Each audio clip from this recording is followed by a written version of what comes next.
Assalamu alaikum students, welcome to the second lecture of chapter Chemical Thermodynamics.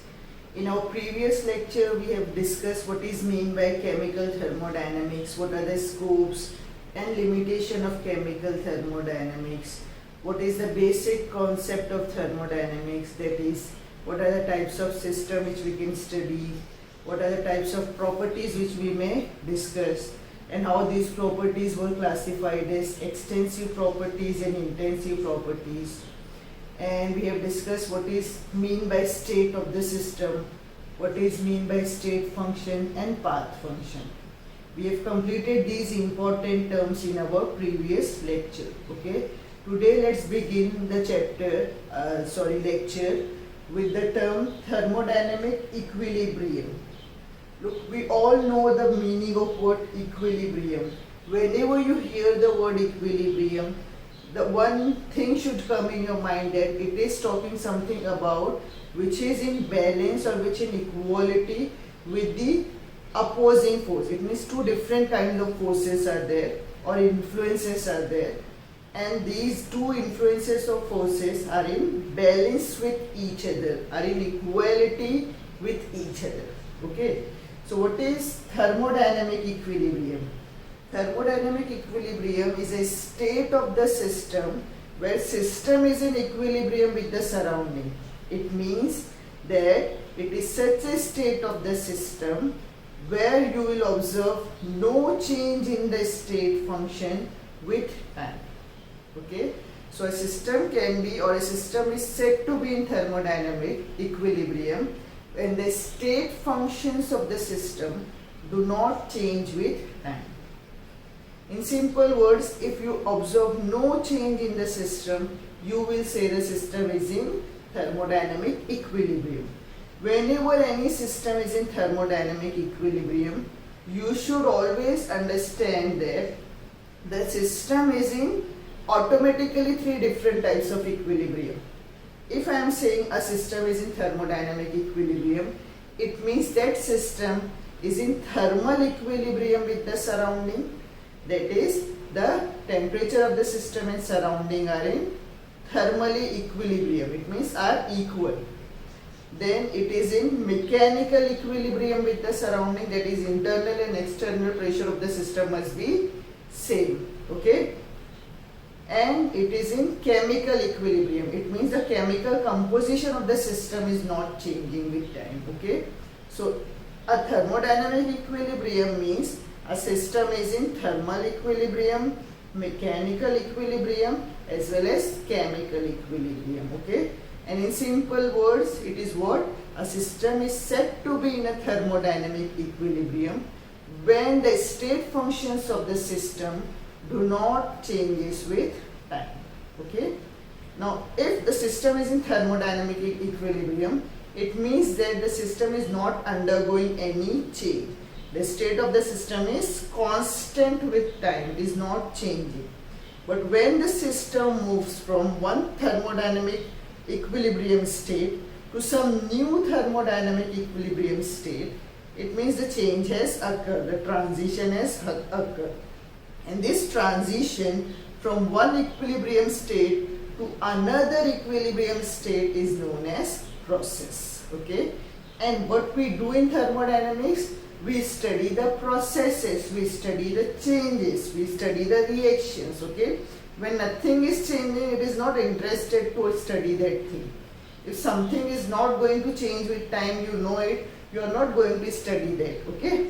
So when the system moves from one thermodynamic equilibrium state to some other equilibrium state, a transition will occur in the state of the system. Okay, and that transition from one equilibrium state to another equilibrium state is known as process. Okay, so I hope you have understood the meaning of thermodynamic equilibrium. And what is process? Process is change in the or transition in the state of the system from one equilibrium to some another equilibrium. Okay. Now there are different types of processes which we can study in thermodynamics. Basically we will discuss in detail only 5 types of processes which we are going to learn in chemical thermodynamics. The first process we'll discuss today is isothermal process. Which process? Isothermal process. This is the first type of process which we will discuss today. Now we know the meaning of iso. Iso means same, okay, and thermal here will represent temperature. It means that it is a process in which process is happening, means what? Change is happening, okay. So it is a change or transformation in the state of the system which is carried out in such a way that the temperature of the system remains same or remains constant. It does not change with time, okay. So a process which is carried out in such a way that the temperature of the system remains constant throughout the change or throughout the transformation is known as isothermal process, okay. You can use the different words, but the meaning of the word should not change, okay. So a transformation or process in which the temperature of the system remains constant throughout the transformation is known as isothermal process. It means I am saying what? That T is constant. And T is constant, it means the change in temperature, that is when the system moves from T1 to T2, we know that to find the change we subtract the initial value from the final value. So we are saying what? The T2 and T1 are same, therefore the change in temperature is 0. And remember, when the temperature of the system is not changing, it is not changing with time, what is happening? The internal energy of the system will also not change, okay, because the change in temperature will indicate the change in internal energy of the system, okay. So when T is constant, the internal energy of the system also remains constant, and the change in internal energy of the system will also be 0, because there is no difference in U2 and U1, okay. There is no difference in T2 and T1. T2 and T1 are same, okay. So when they are same, their subtraction will give us 0, okay. So this is how we explain the isothermal process. These are the two important points which you should mention while mentioning the isothermal process, okay. Now let's see the second type of process now.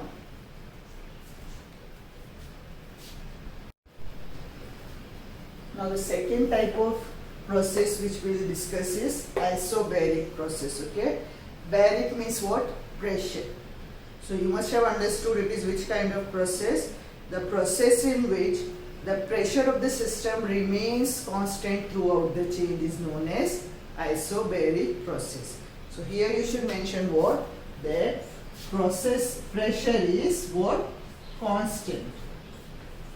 And therefore change in pressure is 0. Okay.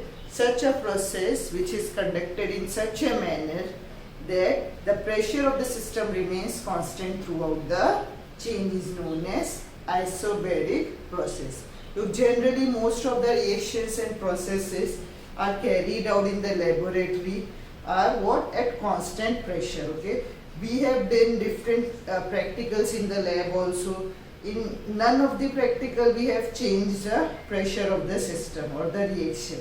We have carried out the reaction in test tubes and in beakers, and the chemicals were subjected to the external pressure which is constant, okay. So in general most of the reactions are carried out what?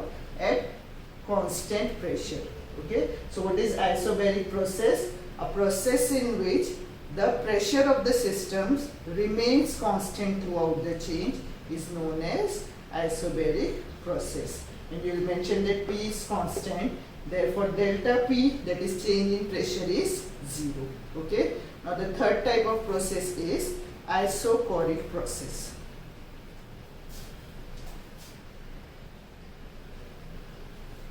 Now it is isochoric process. Okay, choric stands for volume. Okay, so any process conducted in such a manner that the volume of the system remains constant throughout the transformation is known as isochoric process.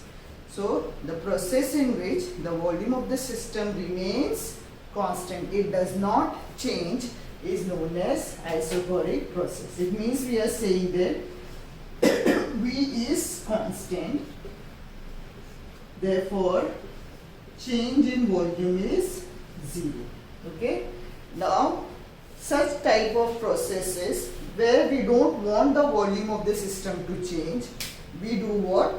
We take closed system so that there should not be any exchange of matter with the surrounding. Okay. So which kind of system is suitable for isochoric process?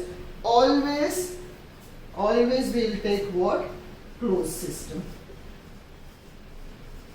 Okay, because it will not allow the exchange of matter with the surrounding, hence prevent the change in volume of the system. So the definition is very simple, all are same. You will just write a process in which the volume of the system remains constant throughout the transformation is known as isochoric process, and you should also mention that V is constant, therefore delta V is equal to 0. Okay. Now the fourth type is adiabatic process. Now in adiabatic process what happens? The process is carried out in such a way that the system cannot exchange heat with the surrounding. Okay. So there is no exchange of heat between the system and the surrounding. Then we will say the process is what? An adiabatic process. Okay. Now which kind of system would be suitable for this type of process? We don't want any exchange of heat with the surrounding. So it should be what? An isolated system only, because in isolated system what happens? The wall of the systems are thermally isolated with the surrounding. Okay. So this wall will not allow the exchange of heat with the surrounding. Okay. So a process in which a system cannot exchange heat with its surrounding is known as adiabatic process, and it is carried out in what? Isolated system, and the wall of the system is termed as what? Adiabatic wall. So these walls of the system is also termed as adiabatic wall or thermally insulated wall. The system should be thermally insulated from the surrounding. Now whenever any process happens in this condition, what happens here? The system is not able to exchange heat with the surrounding. So suppose a reaction is taking place in adiabatically, a reaction is taking place. Okay. Now when the reaction takes place, the heat may be given out or heat may get absorbed during the reaction. We know that the reactions can be exothermic or endothermic. Exothermic means what?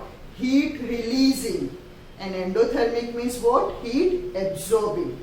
So when a reaction takes place in this manner, that is in adiabatic process or adiabatically, the heat may be given out or heat may get absorbed during the reaction. Now the heat cannot be taken from the surrounding and cannot be given out into the surrounding because the process is adiabatic. It does not allow the exchange of heat due to the thermally insulated wall of the system. So when this happens, what happens? When there is no exchange of heat, that is change in exchange of heat is 0, what happens to the temperature of the system? Will the temperature of the system remain constant? No. The temperature will not remain constant now. So if the process was exothermic, heat releasing, it will add heat into the system. Temperature of the system will rise. And if it is an endothermic reaction, it will absorb heat which is already present in the system, and the temperature of the system will go down. Okay, so the temperature does not remain constant in case of adiabatic process. Therefore, delta T is not equal to 0. Okay, why the temperature is changing? Due to the exo or endothermic nature of the reaction, the heat may get consumed or may be given out during the reaction, which will cause the change in temperature of the system, and the temperature will not remain constant, and delta T will not be equal to 0. It will have some value. Since the temperature of the system is changing, the internal energy will obviously change. Okay, because temperature is one of the way of measuring how the internal energy is changing in the system. So U is also not constant. U is what? Your internal energy of the system, and delta U is also not equal to 0. Okay, so always relate temperature and internal energy what with each other. What is internal energy? We'll discuss it in detail afterwards. Okay, so how we have described the adiabatic process. What is mean by adiabatic process? A process conducted in such a manner that there is no exchange of heat between the system and the surrounding. Such processes can be carried out only in isolated system which have the adiabatic wall, that is thermally insulated wall. Okay, when this happens, the transfer of heat Q is equal to 0 because heat is not being exchanged with the surrounding. But the temperature and the internal energy of the system will change. It will not remain constant because of the nature of the process which is taking place. The process can be exothermic or endothermic, depending on which the temperature may increase or may decrease during the process. Okay, so this is what adiabatic process. And the last one will be your reversible. The last process which we'll discuss is reversible process. Now from the name you can guess reversible means which can be reversed, and why it can be reversed that we'll see. Okay, now what is reversible process? A process in which the driving force is only infinitesimally greater than the opposing force, and that can be reversed by just slight increase in the opposing force. It means that whenever any process or any reaction takes place, two process occurs or two process functions at the same time. Okay, one force is termed as driving force that takes the process in the forward direction, and one process is force is known as opposing force that try to bring back the process to the previous condition into the backward direction. Okay, so whenever any reaction or any process take place, two forces simultaneously act there. One is termed as driving force, which is pulling the process towards the forwards direction, and one is termed as opposing force, which is pushing the process to the backward position. Okay, now when these two forces are very similar and there is only a small infinitesimal difference between them, it means that the process is taking place. It means it is moving in the forward direction.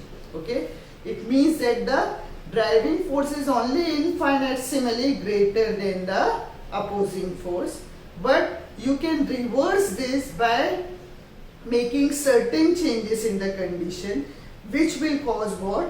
Opposing force to become stronger than the driving force. Okay,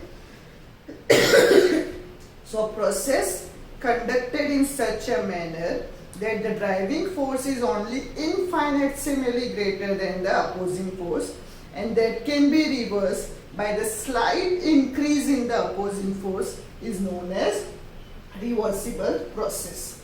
Okay, so reversible processes are of great importance in thermodynamics because you will study that this kind of reversible processes help us to obtain the maximum work from the system. Okay, now for example, there are some very important features of these reversible processes. All the reversible processes are very slow. Okay, and it is assumed that they occur so slowly that the changes occur in such a way that at every stage several other thermodynamic equilibrium is achieved. For example, suppose a system is moving from state 1 to state 2. Now, if this is a reversible process, this change will not occur suddenly, but it will take place very slowly. Okay? Now, this slow process will occur in such a manner that you can divide these changes into several infinitesimal small changes, and the changes will happen in such a way that when the system moves from one change to another small step, the system will take a very small step at each time. Okay, now this change will occur so slowly, and the system will do what? Will move from one equilibrium state to another equilibrium state, and this change in equilibrium will be very small, and the system attains the equilibrium and again move for the change in a small step. Again it will acquire equilibrium, again it will move from another change, and again it will acquire equilibrium. It means you can divide the whole change from one state into another state into several different small parts, and at each small part a new equilibrium is achieved. Okay, so this change from one state to another is not a sudden change, but it is a very slow process, and it takes place in infinitesimal number of small steps, and at each small step an equilibrium is achieved. Okay, for each small step an equilibrium is achieved, and then the system moves from that small change to another small change. Okay, so these are some important features that the reaction reversible processes are very slow. It takes place in infinitesimal number of small steps, and the equilibrium is maintained for reaching all that small steps, and you can say that for each small step the system, you can say that, is always in pressure and temperature equilibrium with the surrounding. Okay, so these changes will occur in such a manner that you will not be able to observe when the changes have occurred. Understood? For example, let's take a gas enclosed in a container. Okay, now if a gas is enclosed in a container, some gas is enclosed in a container, and the system, this gas is in this thing, equilibrium with the surrounding. Okay, now let's say that we have covered this container with a weightless frictionless piston. Okay, the pressure of the gas which is enclosed in a container will have some pressure. Okay, and there will be external pressure acting upon this piston.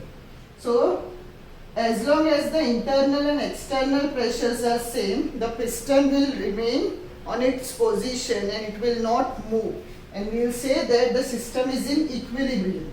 Now let's say because of some reason the external pressure has decreased.